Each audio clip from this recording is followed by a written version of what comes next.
Otako'Clock. Hello. Really? Holding your breath still. Yep. Today we're going to be talking about up-and-coming anime, or actually more just like anime that we saw during the week. Okay, so to explain more accurately our tastes, I'm into old anime from the 90s. It's more of a nostalgia thing for me. I also study from a film perspective. Virginia here is the showrunner. She's been to Japan, knows most about Japanese culture, speaks Japanese near fluently. And then Brennan here is the guy that's I into watch all the seasonal anime. Yeah, you're into all the new stuff. And basically all he talks about is the slice of life in classroom ones with moe girls, so that's why we say he's the lowly one. I like shows with action too, but I also have as long as they're action focused around young girls. No. No. All right, settle down, guys. In that vein, I guess just to prove you wrong, this week I read Real Life, which is about a bunch of 30-something people who get a chance to redo how badly they screwed up high school and college in hopes that maybe it puts some life back together. So it's about a bunch of 30-year-old men going back to high school, surrounded by young girls. Only the romance is between two 30-year-olds, so okay. Problem solved. Okay, fair enough. It's really good. Fair enough. It sounds like a sketchy setup, but functions effectively. All right, what about you? This week in anime, let's see. I watched the new Boku no Hero My Academy episode in Dragon Ball Super. That was a beautiful butchering of that name. Okay, My Hero Academy. There you go. There you go. And I also started watching The Old Fist of the North Star again. Oh, very fun. This week I was... What? Oh, we were just yelling about that before the show. Oh, yeah. Nice. I missed that. About how someone... Yeah. Have you ever seen The Old Fist of the North Star? There's some dumb shit in that. I haven't, but I have heard a lot of the soundtrack courtesy of Yuki Kajira, who does all of the really great anime soundtracks. Sure. Yeah. But this week in anime, I actually was, well, not anime. Technically, mine is manga. I was reading RG Veda, which is one of Clamp's old original ones, and it's interesting. I still love it, but it also is kind of showing the wear of its age, and there's some... It didn't age well. Well, it looks very, 80s, and the stories are very 80s. It's just very It is old. very of its time. Yeah, exactly. Okay, no, and that's the same thing with actually... Fist of the North Star? Yeah, it is the same thing. Yeah. Because in the manga is not as bad. The manga is actually more serious, but in the anime itself, which is the thing I watched when I was young and I rewatched, they had a bunch of weird Americanized episodes where Kenshiro would Oh boy, I love chili donuts. No, worse. Where Kenshiro would have this weird sort of non-canon one-off fight with a bunch of famous American wrestlers and American fighters from the time. Yeah, he fought Mr. T. He fought Hulk Hogan. Who animated this? I'm not sure. That's funny. No, really, he fought Mr. T and he kills all of them. Wait, so how's that supposed to be good for American audiences then? Wouldn't they be pissed that their idols were being killed by this random guy? It was all sort of tongue-in-cheek because Kenshiro sort of kills everybody, and it wasn't actually them.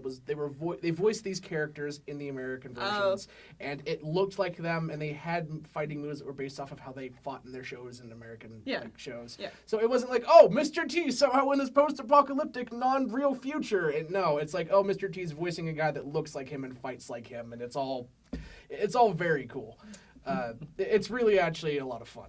Yeah. I mean, that was actually something they did a lot back then, and actually still now, was when they would bring anime over, they would try to make it more naturalized to the American audience. Have you ever noticed that the original Sailor Moon opening had Saved by the Bell credits shoehorned in? It really did. To make it more normal for the American audience, and it looks completely out of place because you have this cool epic animation, and then all of a sudden stock Saved by the Bell randomness. Yeah, or it's dumb. When Detective Conan first got brought over, they couldn't say that it was placed in Tokyo, so they called the Tokyo Tower the Toho Tower, which barely even changes the name and isn't anything in America. And from that perspective, it will be confusing today because of how popular Toho is. Yeah. Because you think there'd be some connection there. Nope, it's just the Toho Tower. Or, they rename all of the main characters to be American names. So, it's Jimmy Kudo, but his last name is still Japanese, but he's Jimmy now instead of Shinichi. That actually segues really well into what we're going to be talking about today. Speaking of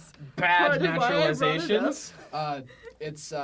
the Death Note live-action movie, because topical. It's bad. It's just bad. I have heard nothing but great things. Yep. And sarcasm. It's as we've come to almost expect now from every adaptation of an anime, Yeah. it doesn't end well. And I think first we should maybe talk about what actually went wrong in it, and then Okay. talk about maybe why adaptations just don't work in general. Yeah. Because I think there's a lot of cultural stuff there that keeps that from working. Fair. And I want to break this down to the stuff that the movie did well and everything else. Okay. So there are really only three things that it did well. One, whoever did the choreography for a lot of the stuff and a lot of the cinematography did a really good job. Okay. The focus of all the shots was very clear.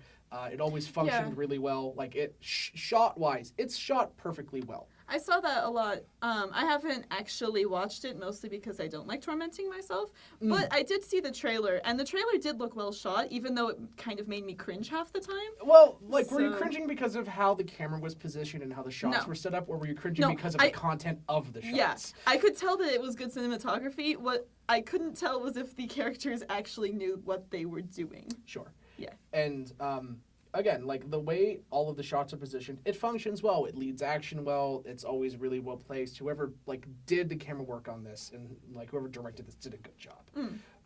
And I feel bad because I can tell there was a lot of real talent in this that was wasted on bad writing and bad localization. That sounds like a lot of like anime adaptations that have Not- come through the years. Not with Dragon Ball Evolution. Nothing about that was good.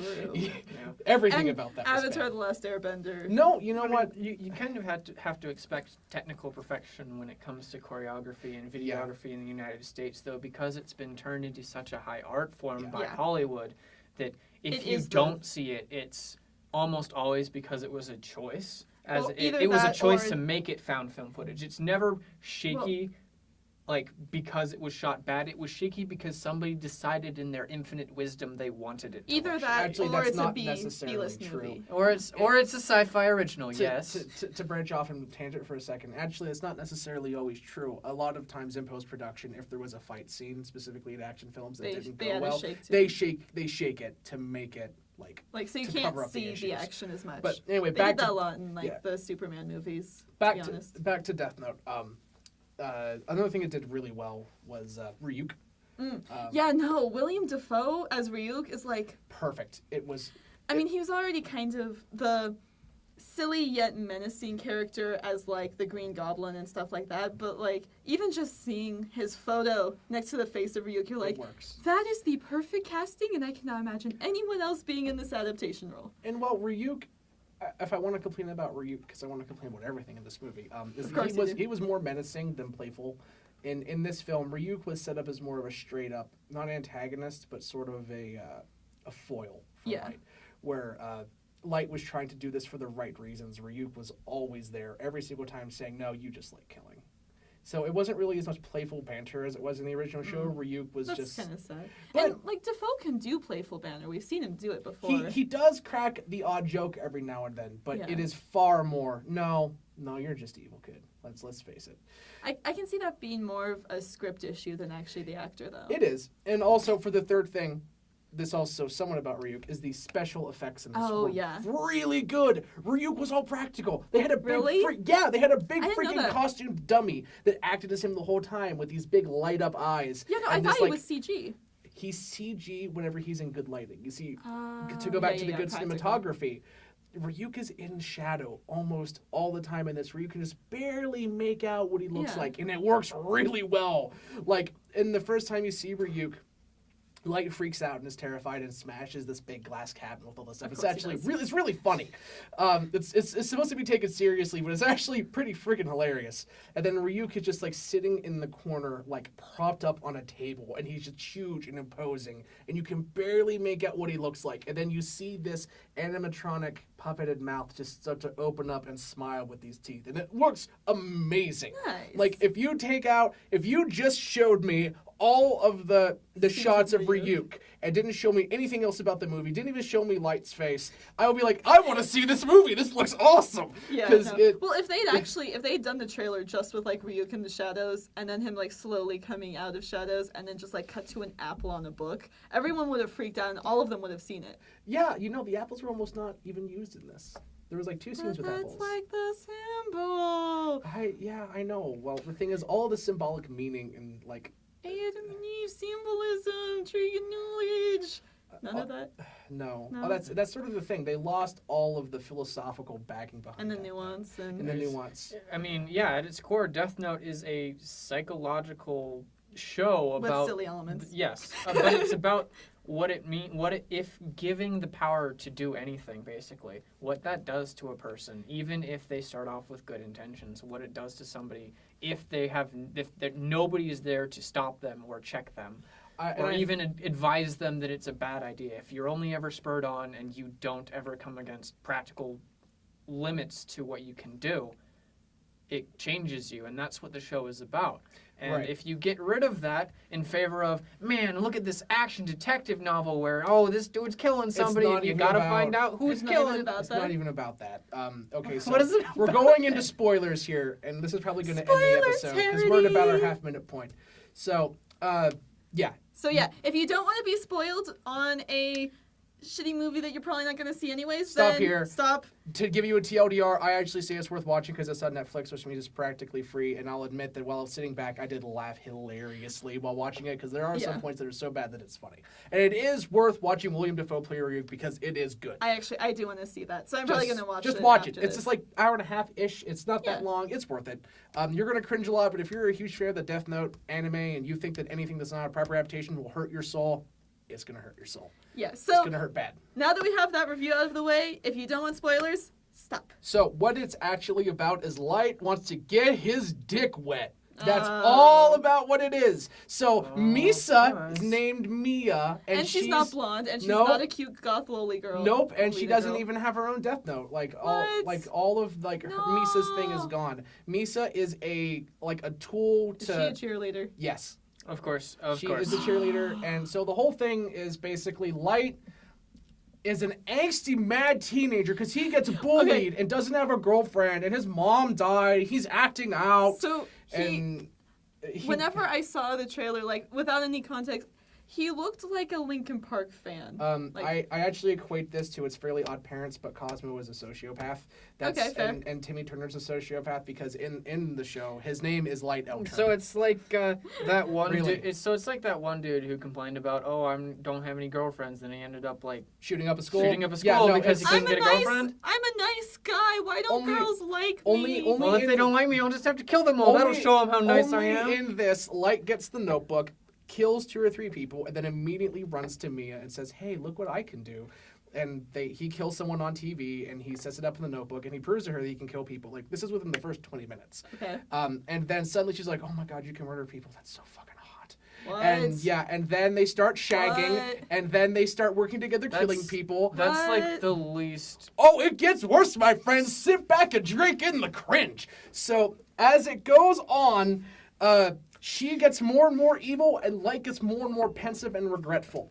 So Really? as he realizes that, so more or less halfway through, he wants to stop killing people and wants to stop being Kira.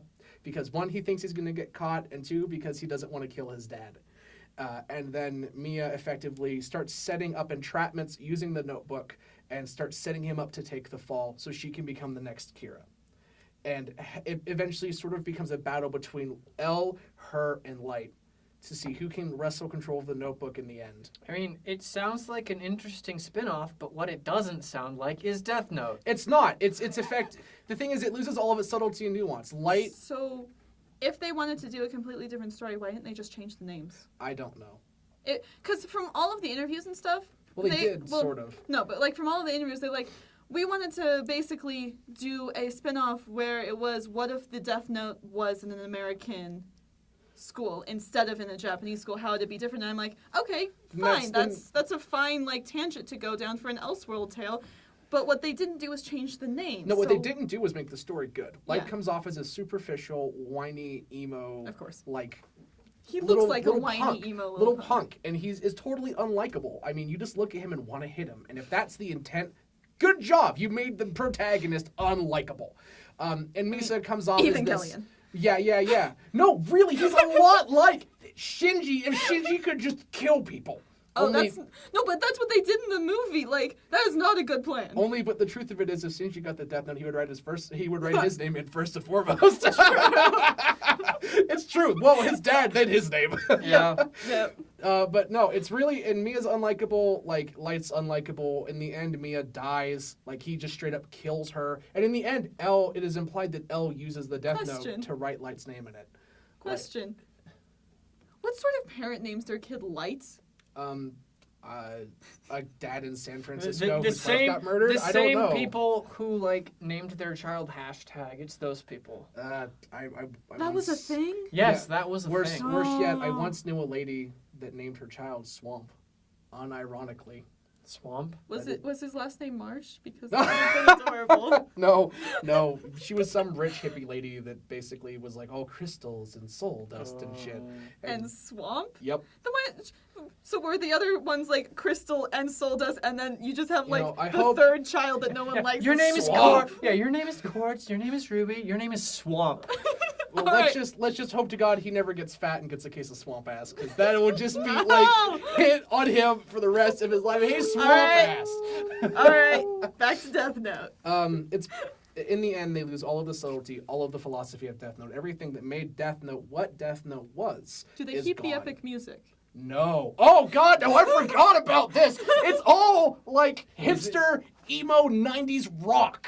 Why? Is it like Nirvana tracks? No, it's worse. It's like It's like the proto Smashing after. Pumpkins? no, it's like fucking if you took a Mountain Goat Band and made them sing about something emo. What? Where it's like a dude in a guitar is like, hey, the bird, they're killing everybody. It's bad. It's What? just, it's awful. It's like someone went, hey guys, I have a kid that's into like music theory and he's got a really good taste in music. Let's make him do the soundtrack. Can we? Yeah, I know No, this folk it's- band that'll do our music for cheap. Can we No, just use them? really. The thing is, I'm not hipster enough to know any of the bands that were playing in this. I'm not going to pretend I looked them up because the music is just so bad that you cringe. It's not worth looking up. No, it's basically. not worth looking up. And I'm sure there's going to be people that's like, I liked that song. And if you are like, I like that song, then you should be mad that it got put into a mainstream movie. Fair. But no, it was bad. The awesome, epic, almost like angelic metal that was in Death Note that helped set the stage when that opening started playing and like all of the gothic everything. No, it's And gone. like the epic choirs for the really huge moments yeah, and it's- the organs. And It's gone. Well, the whole religious symbolism of the film has been stripped away. of course, that's- because that's too distasteful for like a widespread audience. Well, and- again, that and the idea of what Death Note was supposed to represent is gone here. So it literally is just turned into a sappy, shitty high school movie where the main character is a serial killer. Yay. And it's yeah, no. And the thing is, it's bad. It's just not good. All right.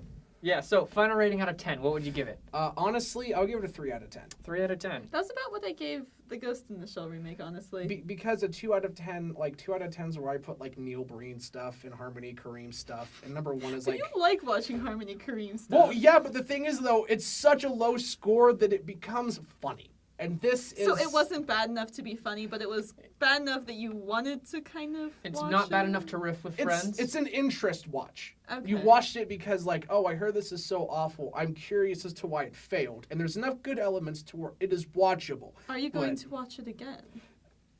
Unless we wanted to watch it together, no. I would not go out of my way to choose to watch it again. But if you're like, well, you know, I liked Death Note and they did a good Ryuk job and, you know, this could be kind of amusing here and there, yeah, watch it. You know, Anyway, it so Alright. final thoughts on the Death Note movie. Final thoughts. Again, I think it's totally worth a single watch as long as you're not a huge Death Note fan. Because I think With friends or without friends? with friends, drunk. With friends drunk. Okay. All right. There you go. Watch it while you're drunk. Because being drunk will help you ignore a bunch of the glaring flaws, and it will make the bad, like shitty hipster music funny, and it'll make Ryuk kind of legitimately scary. All right. All right. There So, we go. yeah, that was Otako'Clock. I hope to see you guys next time. Yep. Thanks for tuning in. Thank Bye. you. Bye.